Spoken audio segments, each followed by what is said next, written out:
여러분, 스마트 팩토리를 만든다고 한번 상상해 보세요.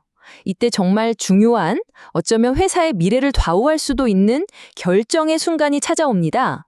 오늘 바로 그 선택의 과정을 실제 기술 문서를 가지고 한번 깊숙이 파헤쳐 보겠습니다. 네, 바로 이겁니다. 이게 오늘 이야기의 핵심 질문이에요. 어떻게 하면 최첨단 스마트 팩토리를 만들면서 동시에 우리 스스로를 보이지 않는 기술의 감옥에 가두지 않을 수 있을까?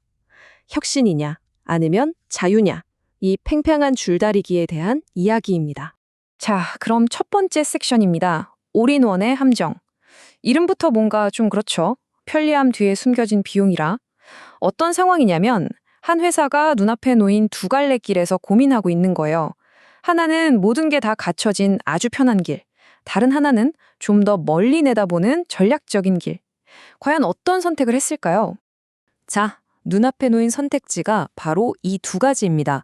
왼쪽을 보세요. 공급사가 이거 하나면 다 됩니다 하고 제안하는 올인원 플랫폼. 정말 달콤한 제안이죠. 모든 게 다 통합돼 있으니까요. 반면에 오른쪽은 뭐냐? 우리가 직접 하나하나 설계하는 개방형 접근법입니다. 당장은 좀 복잡해 보일 수 있지만 목표는 아주 뚜렷해요. 바로 미래를 위한 유연성, 그리고 가장 중요한 우리 데이터에 대한 완전한 소유권을 지키는 거죠. 근데 말이죠, 이 편리해 보이는 올인원 플랫폼에는 생각보다 무서운 함정이 숨어 있었습니다. 실제 프로젝트 리스크 분석 자료를 보니까요. 첫째, 우리 회사에 이미 있는 ERP 같은 다른 시스템이랑 연결하려면 예상치 못한 추가 비용이 막 들어가는 거예요. 둘째, 우리 데이터를 밖으로 빼내려고 할 때 그건 좀 곤란한데요 하면서 제한을 걸 수도 있다는 거죠. 그리고 진짜 최악은 나중에 이 공급사 말고 다른 데랑 일하고 싶다 할 때 그 이전 비용이 어마어마해서 사실상 업체를 바꾸는 게 불가능해지는 상황. 이게 바로 그 유명한 공급사 종속, 즉 벤더 락인입니다. 자, 이런 위험을 감지한 이 팀은요, 섣불리 기술부터 고르지 않습니다. 대신에 아주 현명한 선택을 하죠. 바로 어떤 기술을 도입하든 절대 흔들리지 않을 우리만의 원칙부터 세우는 겁니다. 이게 정말 신의 한 수였어요. 그렇게 해서 탄생한 게 바로 이 네 가지 핵심 원칙입니다. 이건 그냥 좋은 말이 아니라 이 프로젝트의 헌법 같은 거였어요. 첫째, 무조건 공개된 표준 기술, 즉 오픈 API만 쓴다. 특정 회사만 쓰는 기술은 쳐다보지도 않겠다는 거죠. 둘째, 데이터는 누구나 알아볼 수 있는 표준 형식, 제이선으로 통일한다. 셋째, 이게 제일 중요한데 모든 원본 데이터의 주인은 바로 우리다. 데이터 주권을 확실히 한 겁니다. 그리고 마지막, 진짜 대단한 건데요. 처음부터 이 시스템에서 빠져나갈 계획, 즉 탈출 계획까지 염두에 두고 설계했다는 겁니다. 종속되지 않겠다는 의지가 정말 강력하게 보이죠. 자, 원칙은 정말 멋지게 세웠어요. 그럼 이제 왜가 아니라 어떻게 이 원칙들을 현실로 만들었는지 그 구체적인 설계도를 한번 들여다볼 시간입니다. 공장을 어떻게 한 조각 한 조각 똑똑하게 연결했는지 같이 보시죠. 이 부분이 정말 기가 막힙니다. 보세요. 모든 시스템을 똑같은 속도, 똑같은 방식으로 연결한 게 아니에요. 속도가 생명인 곳과 아닌 것을 정확히 구분한 거죠. 자, 표를 보면 공장 바닥에 있는 설비, PLC는 어때요? 0.2초 안에 즉각 반응해야 하잖아요. 그러니까 현장 가장 가까운 곳, 엣지에서 바로 처리해버립니다. 지연을 최소화하는 거죠. 그리고 생산관리 시스템, MES는 실시간으로 작업 지시가 오가야 하니까 API로 바로바로 연결하고요. 그런데 회사 전체의 돈을 관리하는 ERP는 어떨까요? 이건 1초가 급한 데이터는 아니거든요.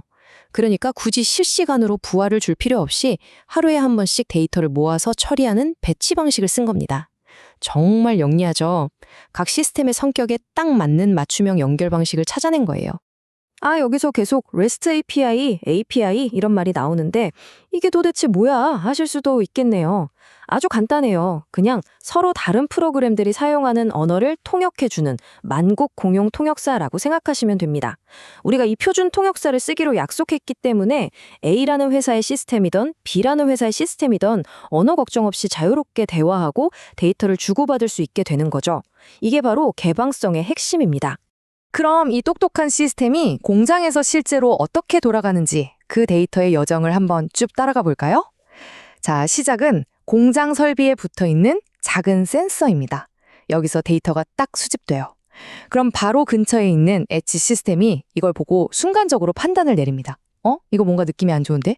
불량품이 나올 것 같아? 그럼 즉시 API를 통해서 생산 관리 시스템 MES에 신호를 보내죠. 지금 바로 확인해. 그럼 작업자 모니터에 경고등이 번쩍하고 뜨는 겁니다. 그리고 이 모든 과정의 데이터는 중앙 데이터베이스에 차곡차곡 기록되고 결국엔 경영진이 보는 KPI, 즉 핵심 성과 지표에까지 자동으로 반영되는 아주 유기적인 흐름이 만들어지는 거죠.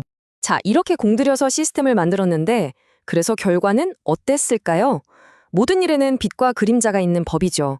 이 결정으로 인해 얻은 것과 또 그 대가로 치러야 했던 것은 무엇이었는지 아주 솔직하게 한번 들여다보겠습니다. 결론부터 말하면 그럴 만한 가치가 충분히 있었습니다. 우선 이 모든 기술이 그냥 기술로 끝나는 게 아니라 회사의 실질적인 성과, 즉 KPI와 바로 연결됐다는 점이 컸어요. 그리고 공장 현장에서는 말 그대로 실시간 자동화가 이루어졌고요. 무엇보다 가장 큰 성과는 특정 공급사의 손에 우리 회사의 운명을 맡기는 위험에서 벗어났다는 겁니다. 그리고 이건 보너스인데 이렇게 한번 제대로 만들어 놓으니까 앞으로 다른 공장에 스마트 팩토리를 지을 때 그대로 가져다 쓸 수 있는 아주 훌륭한 청사진, 즉 재사용 가능한 설계도가 생긴 거죠. 하지만 아까도 말씀드렸지만 세상에 공짜 점심은 없었습니다. 이 모든 장점을 얻기 위해 감수해야 했던 가장 큰 현실적인 문제는 바로 돈이었습니다. 초기 개발 비용이 훨씬 더 많이 들었던 거죠. 당연하겠죠. 기성복을 사는 게 아니라 우리 몸에 딱 맞는 맞춤 정장을 처음부터 만드는 거니까요. 그리고 돈만 더 든 게 아니에요. 이걸 자유의 대가라고 부를 수 있겠는데요. 첫째, 남이 만들어준 시스템이 아니니까 이걸 운영하고 관리하는 우리 내부 IT팀의 실력이 훨씬 더 중요해졌습니다. 어깨가 무거워진 거죠. 둘째, 여러 회사의 시스템들을 우리가 직접 레고 블록처럼 조립했잖아요. 그러니까 이 블록들이 서로 잘 맞물려서 돌아가는지 확인하는 테스트 기간이 훨씬 더 길고 복잡해질 수밖에 없었죠. 하지만 이 팀은 이걸 비용이라고 생각하지 않았습니다. 미래의 자유와 통제권을 얻기 위해 반드시 치러야 할 아주 가치 있는 투자라고 생각했던 겁니다. 자, 이제 마지막 섹션입니다. 이 모든 이야기는 단순히 공장 하나를 스마트하게 만드는 프로젝트에서 끝나지 않습니다. 훨씬 더 큰 그림, 더 원대한 비전을 향하고 있었거든요. 바로 디지털 스레드의 구축입니다. 문서의 마지막에 나오는 이 문장이 이 프로젝트의 최종 목표를 압축해서 보여줍니다. 디지털 스레드를 기업의 운영 체계로 완성한다. 네, 바로 이 디지털 스레드라는 개념이 이 모든 노력의 종착역이었던 셈이죠. 그럼 디지털 스레드가 대체 뭘까요? 말 그대로 디지털 실이라는 뜻인데요. 마치 눈에 보이지 않는 실이 우리 몸의 신경망처럼 회사의 모든 것을 촘촘하게 연결하는 상태를 말합니다. 공장 바닥의 센서 데이터부터 생산 라인, 물류, 재무, 그리고 최종 고객에게까지 데이터가 끊김없이 아주 유기적으로 흐르는 거죠. 이렇게 되면 회사가 그냥 기계들의 집합이 아니라 생각하고 반응하는 하나의 거대한 지능적인 운영체제, 즉 OS가 되는 겁니다. 오늘 이야기 어떠셨나요? 이 사례를 통해 우리가 얻을 수 있는 마지막 질문은 이것인 것 같습니다. 지금 여러분의 회사, 여러분의 조직이 도입하고 있는 기술은 과연 미래로 나아가는 다리를 놓고 있습니까? 아니면 편리함이라는 이름 아래 스스로도 모르게 스스로를 가두는 높은 벽을 쌓고 있는 것은 아닐까요?